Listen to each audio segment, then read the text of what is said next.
Refly Harun ungkap dua opsi Surya Paloh, salah satunya bisa buat istana berpesta pora.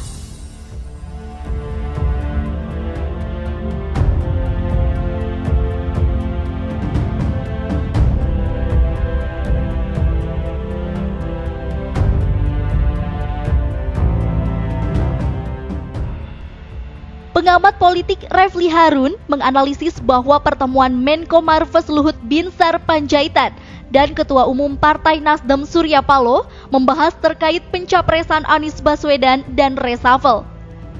Luhut yang menyambangi markas Nasdem dinilai Refly sebagai upaya melobi Surya Paloh CS agar tak jadi mencalonkan Anies di kontestasi pemilihan presiden Pilpres 2024.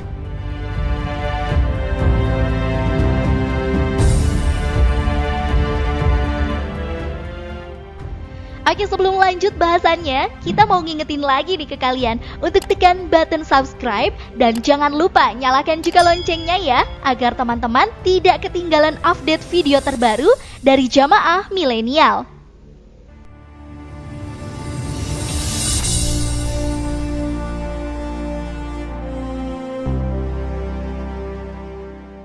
Refly menduga istana menawarkan dua opsi buat Paloh, yakni mundur dari pencapresan Anies atau menterinya yang kena depak dari Kabinet Indonesia Maju.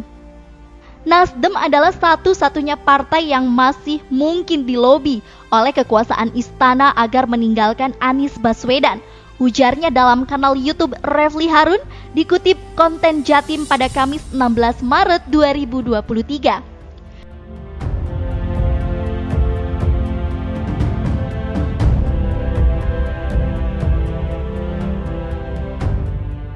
Sikap Nasdem tersebut tentu menjadi pertaruhan, sebab jika mereka mundur dari koalisi perubahan dan mundur dari pencapresan Anies, maka ex-gubernur DKI itu dipastikan gagal maju sebagai calon presiden atau capres.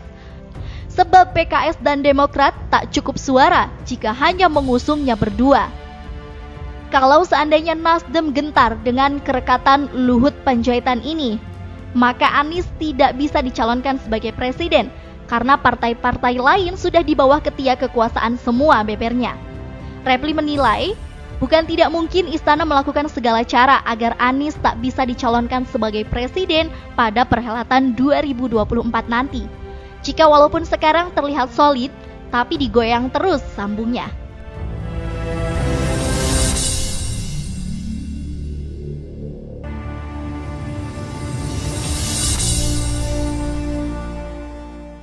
Istana beber Refly bakal berpesta pora apabila nantinya Anies gagal maju sebagai capres. Ngeri-ngeri sedap juga, karena kalau Anies tidak bisa dicalonkan, istana akan berpesta pora pastinya, ungkapnya. Kalau Nasdem bisa ditarik, artinya Anies tidak bisa maju dengan PKS dan Demokrat saja, kata Refly. Belum lama ini, diberitakan sebanyak 40 ulama dan tokoh agama dari Nahdlatul Ulama melakukan tirakat jelang pencalonan Anies Baswedan. Menanggapi soal tirakat tersebut, ahli hukum tata negara Refly Harun menilai dukungan tersebut sangat signifikan untuk Anies. Itu karena Anies yang dalam spektrum politik Indonesia berada di kelompok Islam kanan, akhirnya mendapat dukungan dari kelompok Islam yang cenderung lebih dekat dengan kelompok nasional seperti NU. Tetapi yang tak kalah menarik di mata Refly adalah fakta bahwa putra almarhum Kiai Haji Maimun Zubair yang dikenal kritis kepada pemerintah. Sekarang Kiai NU yang mendukung Anies Baswedan. Jadi menarik ya, karena namanya Gus Wafi ini dan juga saudaranya Gus Naji itu orang yang sangat kritis kepada pemerintahan. Ujar Refly dikutip dari akun YouTube-nya Selasa 28 Februari 2023. Bahkan sempat ada putra almarhum Kiai Haji Maimun Zubair yang dilaporkan karena memberikan kritik keras pada pemerintah, tetapi tampaknya laporan tersebut tidak diproses. Luar biasa, mereka-mereka ini terutama Gus Naji, pernyataan-pernyataannya keras. Pernah juga dilaporkan tetapi tidak diproses sepertinya, ujar Refly.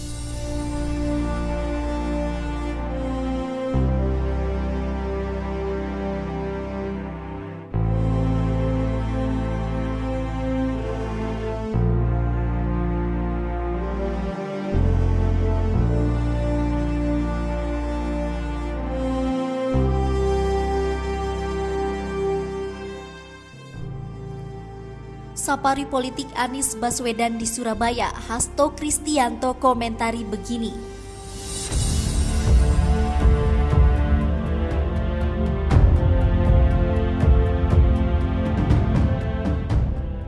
Sekjen DPD PDI Perjuangan Hasto Kristianto mengomentari safari politik yang dilakukan oleh Anies Baswedan di Surabaya dan Madura dalam beberapa hari terakhir.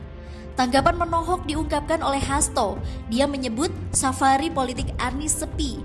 Ya, safarinya sepi karena warga tahu Surabaya selama ini siapa yang membangun, kata Hasto di Surabaya Minggu 19 Maret 2023.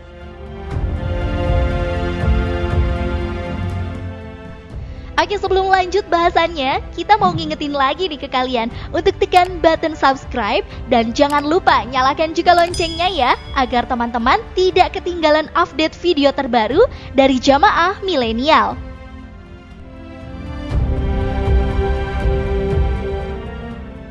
Menurutnya, Anies datang ke Surabaya membawa gagasan-gagasan yang tidak relevan. Masyarakat di Kota Pahlawan sudah pintar bisa menilai sosok seperti apa yang cocok menjadi pemimpin Indonesia. Orang Surabaya berpikir, kalau hebat majukan dulu Jakarta dari Surabaya, baru datang ke sini, kira-kira kan begitu tuturnya.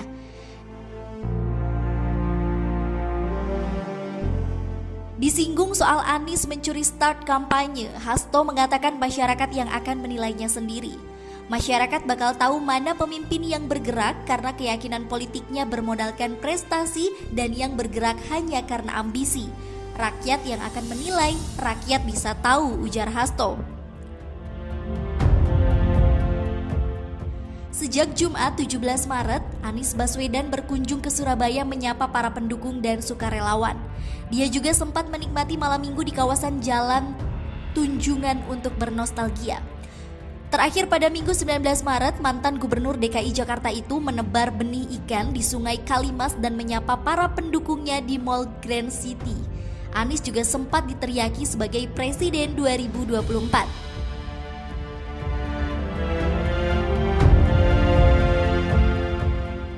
Sekretaris Jenderal atau Sekjen PDI Perjuangan Hasto Kristianto mengatakan calon presiden atau capres yang bakal diusung PDIP untuk Pilpres 2024 merupakan sosok yang harus terlahir dari proses kaderisasi sekaligus berasal dari internal partai.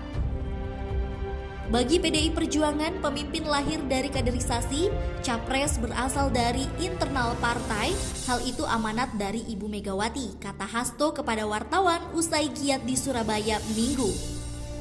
Hal tersebut juga sekaligus menanggapi munculnya kabar soal wacana duet Ganjar Pranowo dan Prabowo Subianto di Pilpres 2024. Menurutnya, perjodohan politik harus melihat seluruh komponen secara keseluruhan, tidak bisa satu persatu. Jodoh menjodohkan seorang pemimpin tidak hanya melihat aspek elektoral, tetapi dari leadership-nya, kemampuan menyelesaikan masalah, by design untuk masa depan, ujarnya.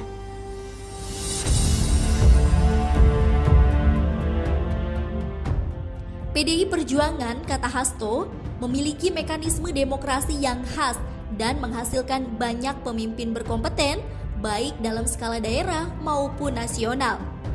Kehadiran sosok pemimpin yang berasal dari PDI Perjuangan pada akhirnya mampu membawa dampak positif, baik dalam hal kesejahteraan masyarakat maupun tata laksana pembangunan. Dia mencontohkan, Wali Kota Surabaya Eri Cahyadi merupakan sosok yang lahir dari hasil kaderisasi partai. Mekanisme kaderisasi khas yang telah bekerja dengan baik dan terbukti mampu menghasilkan banyak pemimpin. Di Kota Surabaya ada Pak Eri, ujar dia.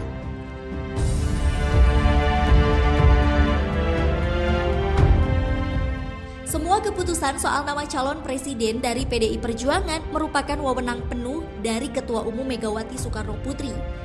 Hasto yakin Megawati nantinya memberikan keputusan tepat soal nama capres yang dipasang bertarung dalam konstelasi politik 2024.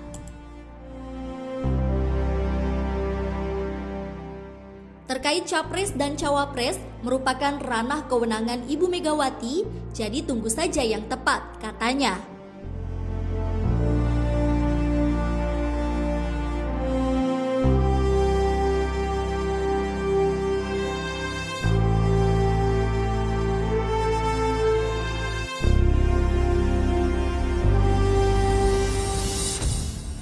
pernyataan Anies soal ada Menko ingin ubah konstitusi, Wakil Ketua MPR respon begini.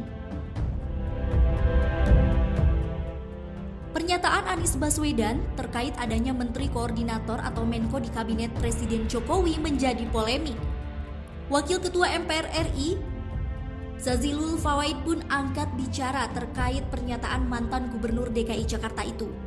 Dia menilai pernyataan Anies tersebut hanyalah wacana belaka. Oke, sebelum lanjut bahasannya, kita mau ngingetin lagi nih ke kalian untuk tekan button subscribe dan jangan lupa nyalakan juga loncengnya ya, agar teman-teman tidak ketinggalan update video terbaru dari Jamaah Milenial.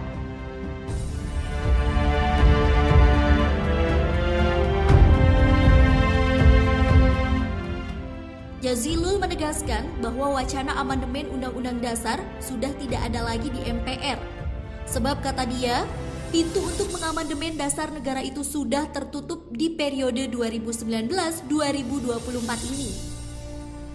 Amandemen undang-undang udah nggak ada lagi, pintunya sudah ditutup di MPR periode ini. Maka apa yang disebutkan oleh Pak Anies sekedar tuduhan saja, kata Zazilul Minggu 19 Maret 2023.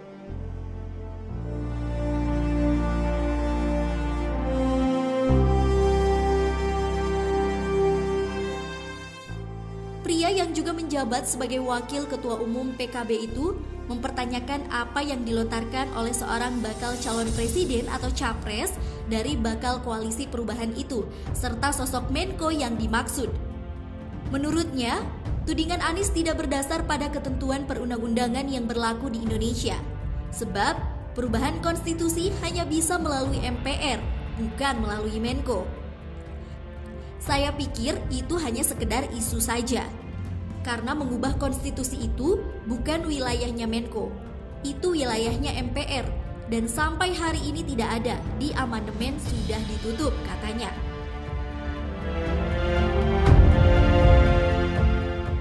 Sebelumnya, Anies menyinggung seorang Menko di pemerintahan Presiden Jokowi yang ingin mengubah konstitusi.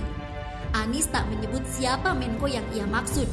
Namun ia menyebut Menko itu mengumpulkan dukungan dari banyak orang untuk wacana tersebut.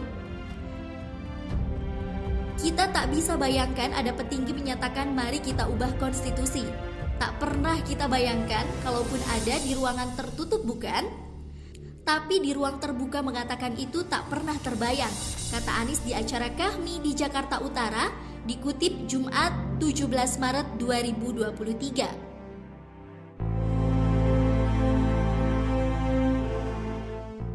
Kok ada orang berada dalam posisi kunci, Menko mengatakan mengubah konstitusi dengan jumlah berapa banyak orang yang mau mendukung, lanjutnya. Ex-gubernur DKI itu mengatakan hal ini perlu dilawan dengan tegas. Sebab kata dia, semangat reformasi harus dijaga dan tak boleh dirusak.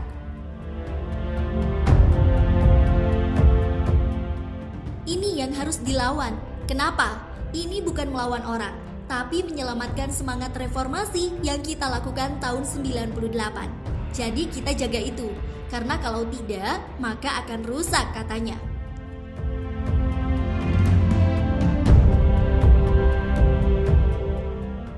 Untuk diketahui pula, beberapa waktu lalu, ramai wacana presiden 3 periode yang dilontarkan sejumlah menteri dan pimpinan parpol. Wacana itu pun dikecam keras publik. Pasalnya, wacana presiden 3 periode atau perpanjangan masa jabatan presiden sangat jelas bertentangan dengan konstitusi.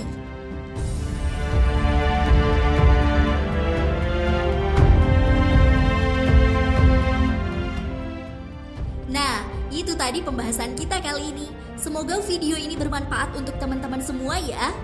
Oke, sampai di sini dulu ya video kali ini. Sampai jumpa di video selanjutnya.